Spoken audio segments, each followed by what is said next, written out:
네, 안녕하세요. 안녕하세요. 네, 저희가 한 4년 만에 이제 합격자 인터뷰를 하게 됐잖아요. 엄청 네. 오랜만에 왔습니다. 제 기억으로는 저희가 37기 관세사분들을 인터뷰를 하고 나서 그 이후에 처음이에요, 지금. 네, 이번에 또 41기. 그쵸. 시죠. 네, 41기 분들이 이제 한 3분 정도가 인터뷰가 있는데 그 중에 첫 번째 타자가 저희 자기소개 한번 해주시죠. 안녕하세요. 저는 윤현준이라고 하고요. 27살입니다. 끝인가요? 네. 저는 윤현준이라고 하고요. 나이는 27살입니다. 남자 합격생 치고는 어린 편인데 그렇기 때문에 제 나이 또래분들은 대학교를 다니고 계시고 저도 아직 4학년 다니고 있습니다. 그러면 이제 저희가 본격적으로 인터뷰를 진행하기 전에 관세사를 합격을 하셨는데 그 관세를 준비하게 된 계기가 뭐가 있을지 한번 말씀 좀 부탁드릴게요. 계기가 되게 거창한 건 없어요. 제가 공익을 나왔는데 공익 시작할 때 뭔가 좀 생산적으로 살아보자 라는 마음에 자격증을 막 찾아봤어요. 근데 마침 3개월 후에 관세사 1차 시험이 있는 거예요. 그래서 한번 해볼까? 하고 했는데 그 1차 시험이 됐어요. 그때부터 이제 저는 시작이었죠, 수험 생활이. 근데 별로 진지하게 생각은 안 했어요. 처음에는 무역영어 따볼까? 국제무역사도 같이 따야지. 관세사라는 게 있네? 이렇게 이어졌어요. 그럼 3개월 만에 1차를 합격하신 거네요? 아, 네. 원래 한 6개월 정도 공부를 해야 되잖아요. 네. 근데 3개월 만에 붙은 건 뭐 빨리 붙은 게 맞는 거죠? 너무 빨리 붙은 거죠. 네. 사실 네. 저희가 37기 관세사님 인터뷰하신 분들도 그 중에 한 분이 또 공익 나오신 다음에 거기에 대해 좀 관심을 가지셔가지고 공부하신 분이 좀 있어요. 맞아요. 네. 저도 그 분 영상 보고, 나도 할 수 있겠는데? 라는 그래서? 그런 생각을 되게 많이 하면서 자신감을 얻었어요. 그러면 그 합격하신 그 수험 기간은 어느 정도 되셨어요? 수험 기간은 제가 공익이 21달 하거든요. 그거 하고, 그리고 10달 딱 더해서 네. 31달 정도? 31달 계산하기 힘들어요. 21달이랑 31달이 맞나요? 아니 군대가 19달 아니에요? 공익은 좀 더 길어요. 그래요? 네, 공군이랑 똑같아요. 네네. 21개월. 근데 보통 몇 년 공부했냐면 2, 3년 공부했다고 하는데 31달 공부했다고 하니까 제가 그 문과라 가지고 나 지금 네. 계산이 안 돼요. 그 몇으로 나눠야 돼 그러면? 대충 3년. 3년? 3년? 그럼 저랑 비슷하게 공부하셨네. 그러면 3동차? 저는 3유예를 했어요. 왜냐면 1차 시험을 딱 합격하고 2차 시험을 준비를 하는데 제가 전업수험생이 아니었잖아요. 이게 기간 내에 다 못 끝내겠다라는 생각이 들어가지고 합격을 한 상태에서 1차 시험을 더 봤어요. 전략적으로. 난 3년 차에 붙어야겠다라고 계획을 수정을 하고 1차를 한 번 더 본 다음에 이제 수집 해제를 하고 1년을 딱 공부를 해서 합격을 했죠. 그러면 이거를 3유예라고 부르는구나. 그렇죠. 이런 분들은 저 잘 못 봤어요. 그니까요. 그럼 1차 시험 공부 시간은 어떻게 배분하셨어요? 아무래도 저는 이제 일을 했어야 됐으니까 출근해서 이제 몰래 외워야 될 것도 좀 보고 사실 주 공부 시간은 퇴근하고 나서 밤 12시까지 정도였는데 저는 기본서는 거의 패스했어요.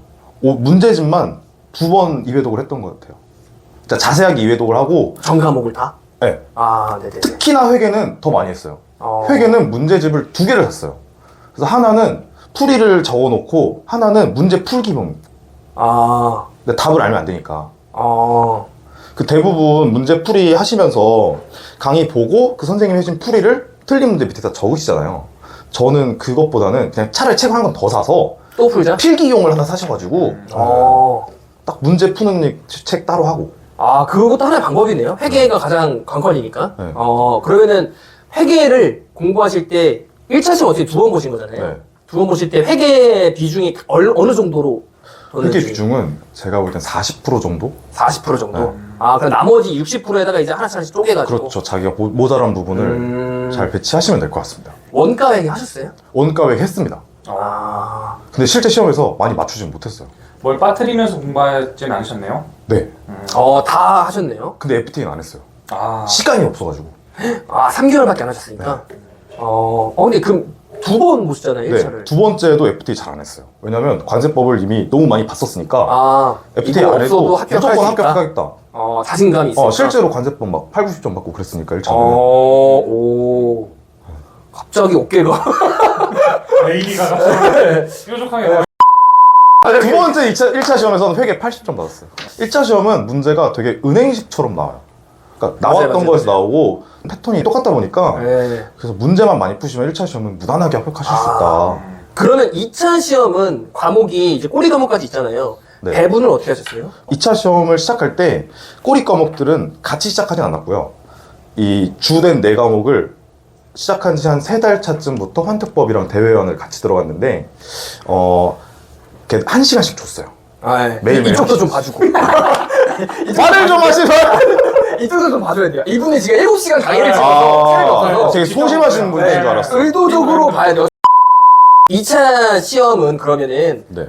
과목이 여러 개가 있고 또 꼬리 과목 이렇게 있잖아요. 그렇죠. 그러면은 하루에 총 공부 시간량은 얼마였고 이거의 배분은 좀 어떻게 했는지. 총 공부 시간은 13시간 정도. 하루에? 네, 13시간 정도. 순 했고. 아니면 앉아있는 시간이요?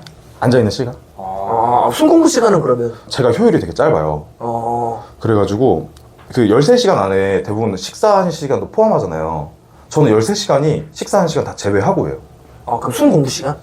아니 그쵸. 앉아있는 시간. 자, 다시.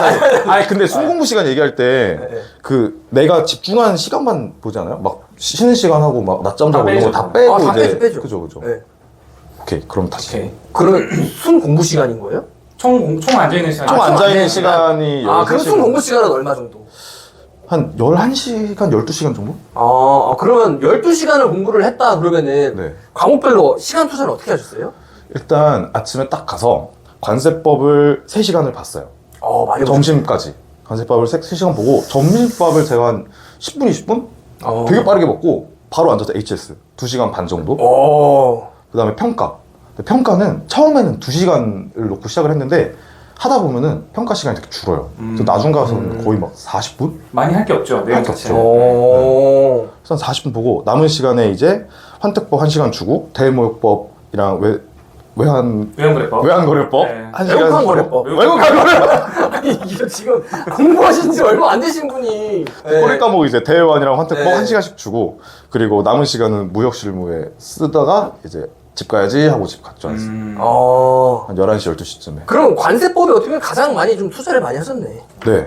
그리고 관세법은 그 수험 기간이 진행될수록 더 늘어났어요. 맞아요. 관세법이 1차 때도 했지만 지속적으로 늘어나는 것 같아요. 네. 그러면은 2차 과목에서 가장 자신 있었던 과목은 뭐예요? 많은 분들이 HS를 자신 있어 하고 저 또한 HS가 자신 있었어요. 음. 처음에 시작할 때 HS가 진짜 난해해요. 생전 처음 보는 것들이잖아요. 맞아요. 관세법은 그래도 이 틀이라는 걸 우리가 살아가면서 좀 보기 때문에 조금 익숙한데 HS는 정말 생소하거든요. 근데 맞아요. HS는 대부분 암기식으로 공부를 하세요.